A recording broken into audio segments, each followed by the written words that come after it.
Okay. So, hello, my name is Kayla, one of the professors at English Without Borders, and today I'm excited to introduce you all to a wonderful fellow English professor. Her name is Lobna. I'm really excited for you guys to get to know her and her story. She has some incredible tips and tricks that she can share with you, and I hope that you get inspired by her English language learning journey as well. So, without further ado, Lobna, would you please introduce yourself to our audience a little bit about who you are, where you come from, and what sort of English you teach now? Well, my name is Lobna. I'm from Egypt first, from Alexandria in the north of Egypt. I graduated from the Faculty of Education English Department in 2012. I've been fond of English since I was a kid, actually, and this was my hobby. I was interested in learning English, and my father used to buy me some CDs and resources for developing English and some games for developing English. I didn't know the fact that I was really interested in English at the beginning, but I found it like a sort of fun, just to play some games on these CDs, and I found it really interesting. So that's why I began to love English and to become very interested in it. And by the time I started finding myself very good at English at school, and I found myself that I'm always cleverer than other students, than my peers. That's why I started to develop it and to read more about it in my free time, for example, at libraries and so on. And when I uh, um, when I reached the age of 15, I started to search for native speakers on the internet and try to build relationships with them and to use English as much as possible through chatting and voice chat and also texting. That really helped me a lot to be better at English. And then I decided to join the Faculty of Education and to specialize in the major of English. And I studied all things about English, everything about English and how to teach it, especially how to pronounce English and how to teach pronunciation. That was my most favorable branch. Um, that's all. I Yeah. became a teacher actually not directly after graduation, but I started teaching in 2016. Okay, great. So you've been a teacher for about 4 years now, then. Yes. Yeah, awesome. I love what you said, Lobna, about when you were only 15, already looking for other English partners, like native speakers, conversation partners online, and building relationships with them. I love that you said or mentioned building relationships because that is such an important part of learning any language.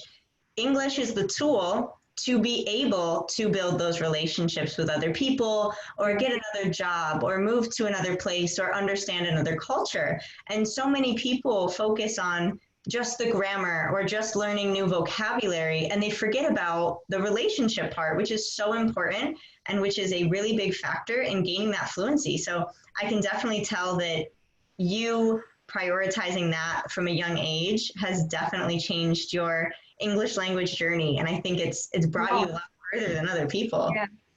It had a profound effect on my character, and I started becoming very interested in other cultures and knowing about other countries. That was my hobby as well. So I actually have an American cousin.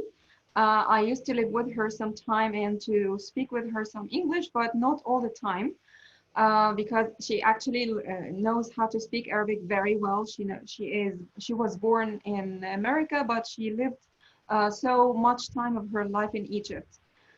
So we talked most of the time. We used to talk in Arabic.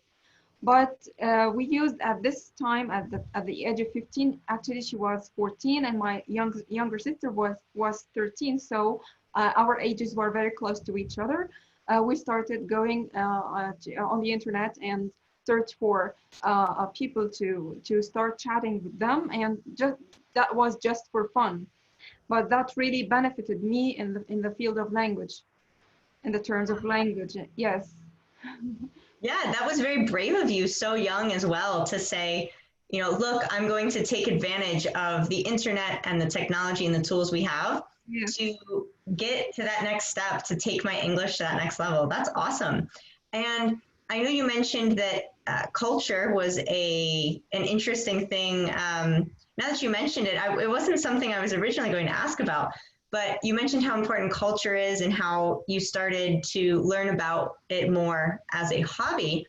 So, how important do you think it is for you to understand in your English accent? You speak a very neutral sort of American English, right? So, how important was it for you to learn the culture to be able to speak to other Americans? Do you think that was important for you based on the different cultural differences or subtleties between Egypt and America? Actually, I knew some information from my cousin. I was not very interested in the culture itself, but I knew some information from my cousin, and I started to talk about these differences with other people whom I met on the internet. And that helped me to build the relationships I told you about. Actually, I was really interested in the accent itself. I needed to get the accent, the native. I wanted to get a native-like tongue.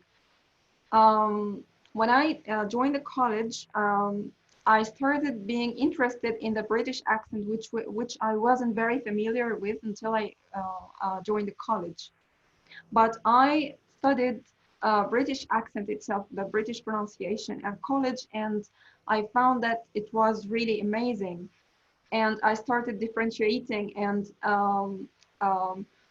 noticed the differences between the American accent and the British accent. And I became more interested in the British accent because I got used to using it most of the time.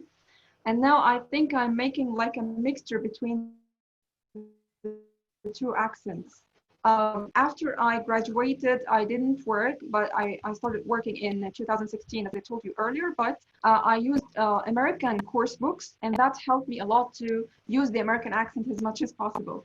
So I got the advantage of the two accents in the same time. So I use sometimes I use the British accent, and some other times I use the American accent. I can sometimes use So the you American can accent switch for the between them. sorry. You can switch between them. Like you can decide when you want to speak a British accent. Yes. Oh, wow. That's really cool. That's something that not many non-native speakers can do, I don't think. That's like a very advanced level. So that's awesome. And I think your intense study of pronunciation in itself is why it's like that. And I had a similar experience when I was learning Spanish. I learned in college Spanish from Latin America. So I was used to that, and that's the pronunciation that I was taught. But then I came and moved here to Spain, and I started to adapt. I started to understand the differences in the accent, to study that. And in the end, I changed my accent to sound more like them because it was more relevant to where I was and the relationships I was building with people. But yeah, I think that happens to a lot of people, that you start learning a language in general, and then eventually you figure out which accent that you're going to use. But it's something that takes time, and it takes time to differentiate. So, what tactics? Yeah, exactly. So, what tactics did you use to work on pronunciation specifically? Because I am blown away by how clear and perfect your pronunciation is in English. So, what did you do? Um, Actually, I started before joining the college. I started to listen as much English as possible all the time. But I was used actually to the American accent more at this period of time because I used to listening as much as possible to my cousin, and the American accent. I started differentiating between some of the sounds which are not exist, which do not exist except in the American accent, like the American T, for example, and I started using it naturally by the time, and then when I joined the college and started studying the British pronunciation, I found that it is really totally different from the American accent in many terms. That really grabbed my attention. This drew my attention, and I started working on the differences between the two accents. I started by using some books, textbooks that helped me improve my pronunciation. And I used the CDs, of course, of these books, not only by reading the information, but also by listening to the English and to repeat. This is very important, to listen and to repeat. This will help you improve your pronunciation. So I started learning the instructions in the book and use the CDs and listen to them all the time, and then repeat after the CD. This helped me a lot in bettering my pronunciation. Yeah, that's amazing. I think many students, we get frustrated when we learn another language and we can't pronounce it immediately, but it takes time. And that's something people need to realize, that you spent years perfecting this, listening to audios and repeating and perfecting and repeating and perfecting. And that's something that it's not easy. You have to work for it, which is why people that learn second languages or third languages or whatever should be so proud of what they do, because it takes a lot of hard work. Yes, of course, it took me so much time, but because I was really interested in that field, I think I wasn't really tired of using this branch in particular. This was one of the first branches, or one of the first subjects that I began with at college, pronunciation. That helped me in understanding understanding other fields or other subjects. For example, pronunciation, if you are very good at pronunciation, that will help you to improve your listening, and that will help you to learn through listening. Not only learning through reading is a good way, but also through listening, because learning through listening can help you in different ways, not only to depend on some books or the teacher who is teaching you at class, but also you can listen to some other people from outside. Like if you listen to movies or to songs, for example, you can listen to the British songs or the American songs and notice these differences that you have studied in your book. This can be some kinds of authentic resources. Yes, exactly. And I think pronunciation in itself is something that we do not focus on enough in school.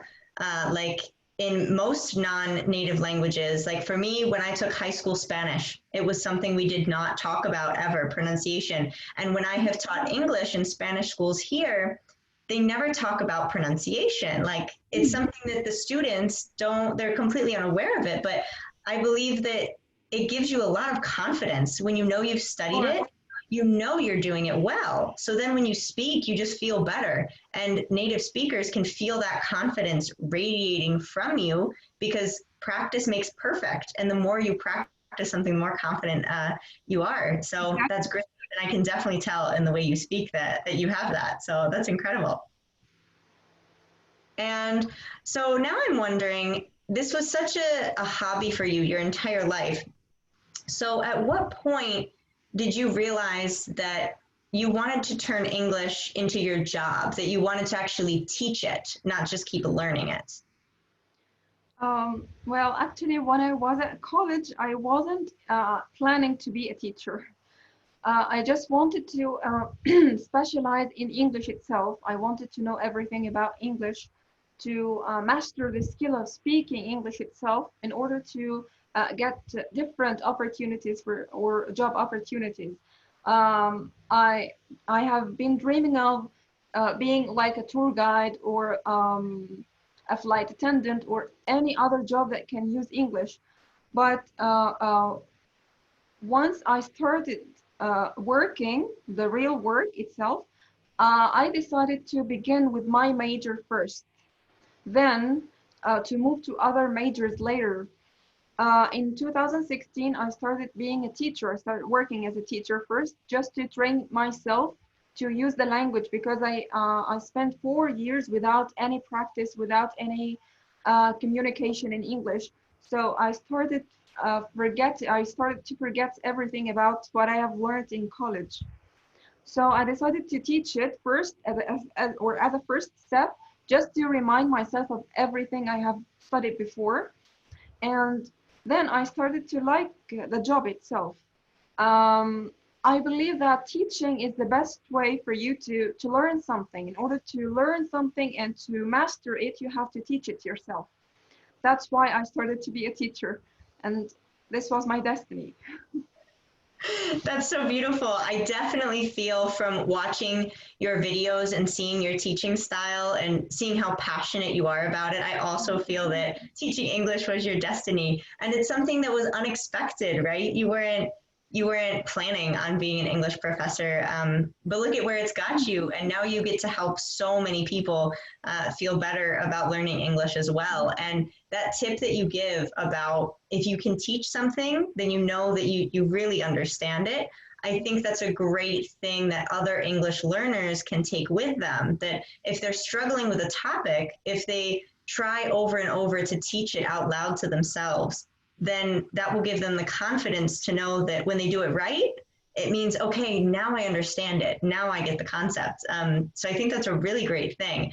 And one thing that I love about you that I have heard from our personal conversations we've had before is that you always are still learning. You're always still studying, even though when I listen to you, I hear perfect English. I wouldn't say, oh, you need to perfect this, this, and this. I would say, no, like, that's great. Like, if you feel you have weaknesses, okay, work on them. But I would not know from talking to you what I your never weaknesses forgive myself if I have any defect. I don't forgive myself. I feel ashamed to be how to be a teacher, and I still don't know how to do that, or that I have like a deficiency in something. I always seek perfectionism. That's my problem, and of course, it is a problem and an advantage at the same time, because it always urges me to do better and to develop myself and to be updated. So I believe in the principle that says never stop learning, even if you are too old, it's not too late. That's why I keep on learning. I keep learning all the time. Um, and I wanted to say something, but I forgot. I wanted to say a very important thing now about teaching. Um, I forgot it. I really forgot. I wanted to say that teaching itself, yes, I found my passion in teaching because when I help others, and I receive their good feedbacks about my ways or my style of teaching, this really helps me to improve and to be better and to introduce all what I have. Um, I just want everyone around me to be better than me in English. I Yeah, try to do that. that's beautiful. That's beautiful. And yes, perfectionism can be a beautiful thing, but it also can hurt you, like personally. Be like, oh no, I want to do better and better and better. But that's what makes you such a great teacher as well. Like you're always learning more, and that's something we should always strive for. I believe when learning another language, and even native speakers, like there's always a new word you learn or a new term. Like it's impossible to know every word in a language from the time Sure. that you're 20 years old. Like people keep learning new things every day, and that's what we should strive for, to always learn more. And I love that you want to instill that within your students as well, that you want them to be even better, to reach that same level of perfection. Yeah. So how would you describe your teaching style? What sort of things are important for you when teaching, or what sort of topics do you feel most passionate about teaching? Um, Actually, I always use the style of comparing the native language with the target language. And especially this happens with the adults and with beginner adults in particular, because I start focusing on the differences between their language and the target language, because it sometimes helps me a lot in grabbing their attention to the fact that the two languages are totally different, but in some way they can be sometimes similar. So I start working on that similarity and that difference in order to help them understand the topic, especially in pronunciation. Pronunciation is totally different, but I start working on the effect of the mother tongue on learning the foreign language. Yeah, that's incredible. I love that. And it's the same style I use teaching students here in Spain. And Mm-hmm. so many people think that you can only learn a language if you completely immerse yourself in it 100%, no bit of your native language, just 100% English. But like you were saying, for a beginner adult, that cognitively can be very frustrating because Yes. they've worked their whole lives to be able to express themselves a certain way in one language. And all of a sudden, you take that power away. And that makes us feel very vulnerable. So, I, as a professor as well, believe in empowering students through uniting the two languages. And that's something that really stands out about you because I don't think enough professors do it. And I think that's an amazing thing that you do. Yes, I worked for so many centers and they keep saying, don't use Arabic in the classroom and you are going to be taxed if you do something like that. And you're gonna get a very low score in the evaluation. However, I believe that everything that comes gradually is much better than um, like surprising the learners that they are going to use only English. This is really shocking. And this is really disappointing as well.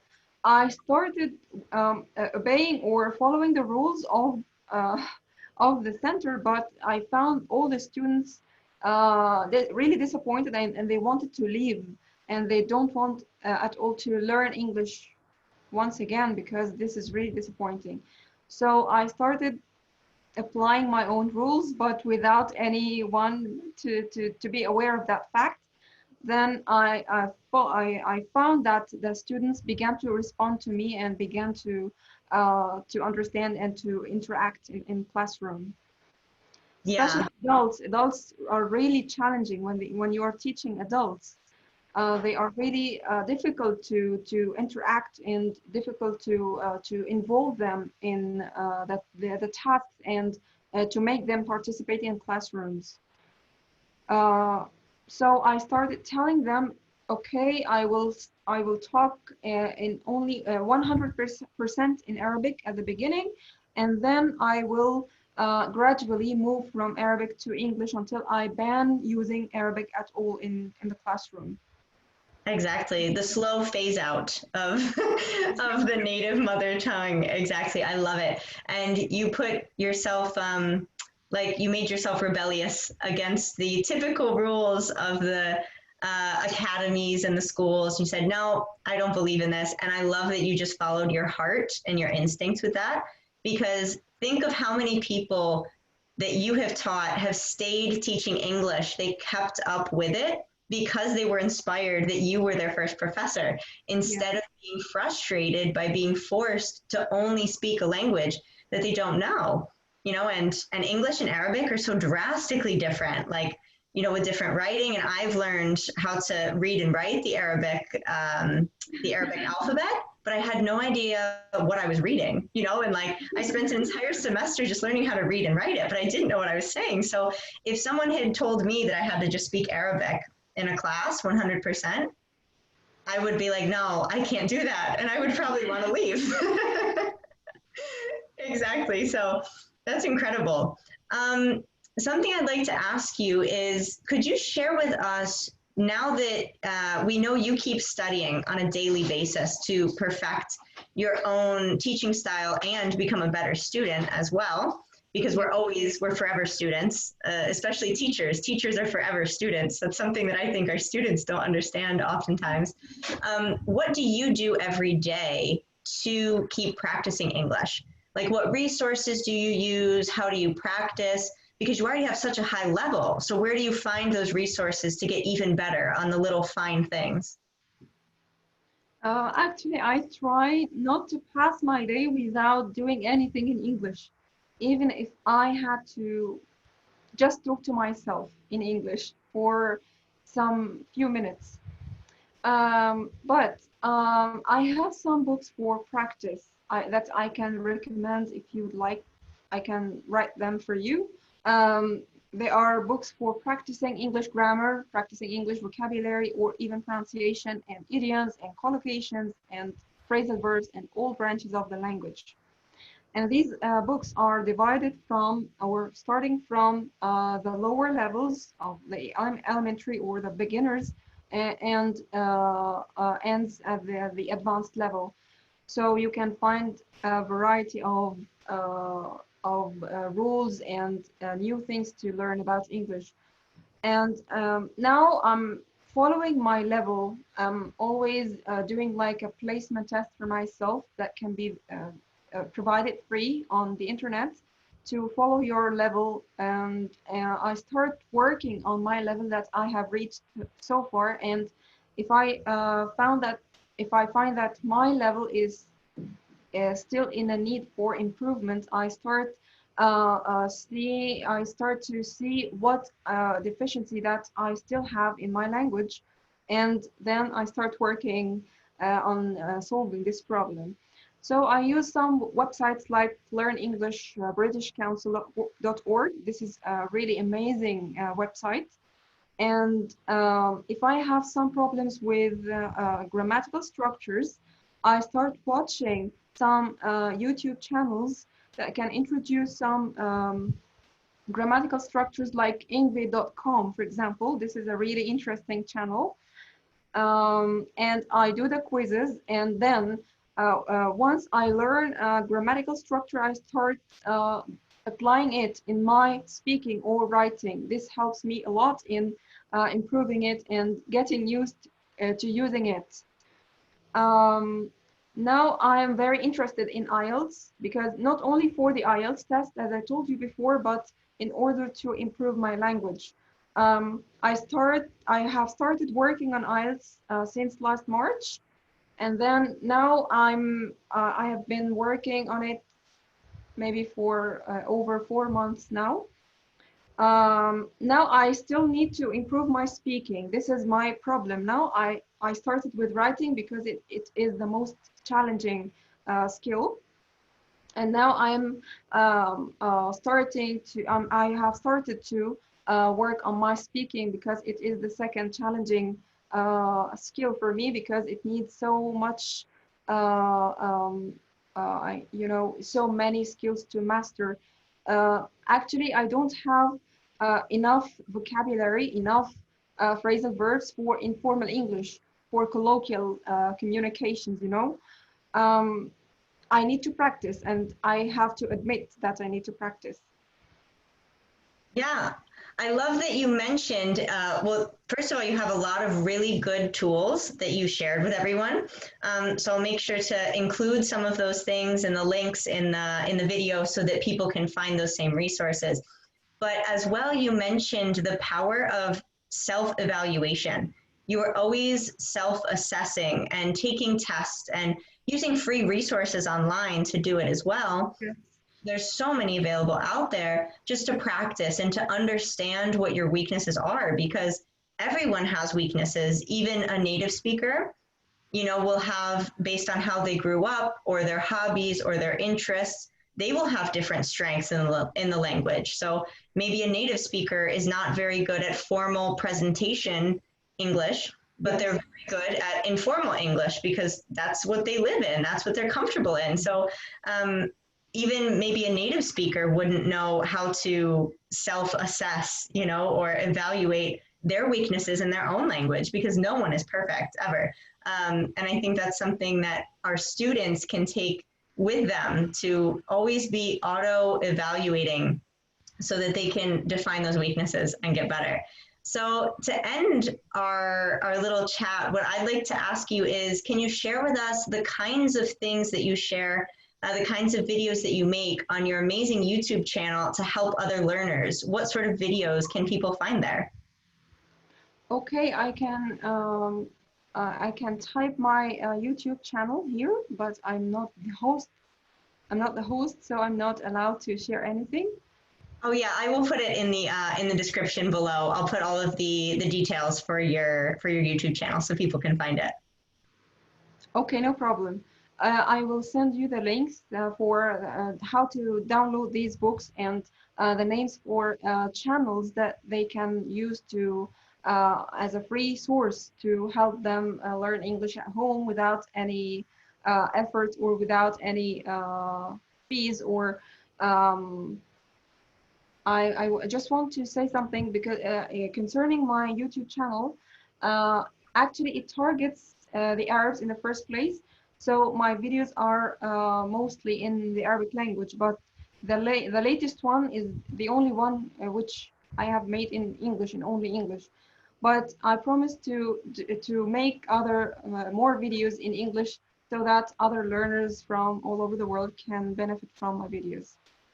Yeah, exactly. So we see again that duality that you use the two languages in your teaching style. So I encourage you, anyone who is an Arabic speaker watching this video, please check out her channel because we have so many Arabic speakers around the world, native Arabic speakers who want to learn English. So you guys can really benefit from seeing someone's teaching style like Lobna's. So like I said, we'll put all of her information below so that you can go follow her, see her videos and help her, because a teacher like her could help you a lot more in that sense than someone like me, for example, that doesn't know Arabic, you know? So we need to find the mentors and the professors that help us the most, and Lobna can be an amazing resource for you. Yeah. So can you give us one last tip that maybe your biggest recommendation of what an English learner can do 10 minutes a day to really help them every day in English, like your top recommendation to get better? Um, I would recommend listening in the first place, but not only listening. You have to listen and learn the rules at the same time. Some people advocate the idea that grammar isn't that important in learning English. Um, I really disagree with this because grammar is really important, and you cannot build your language without grammar, vocabulary, and pronunciation. These are the three pillars, the three important pillars in learning any language. So you can learn through listening and reading stories, but don't ignore learning the structures and vocabulary as well. This is my important tip. Exactly. Thank you. We have to have a comprehensive, a holistic idea of Yeah. our language learning. That's amazing. Well, thank you so much, Lavna, for meeting with me today and talking about all of this. I'll share all of your information in the description below so that people can find you and follow you and have you as an English mentor as well. I have another thing to mention. In order not to get disappointed, try not to compare yourself to others. Try to follow your improvement or your development. So compare yourself to yourself, not to other people, because it really can really disappoint you and stop you from learning and doing more. This is a very important thing that I had to mention here before we end the session. I think that's my favorite part that we've talked about. I love that. That was a beautiful, beautiful note to end on. Yeah, comparing ourselves with others can really tear us down, and the way you expressed that was so beautiful.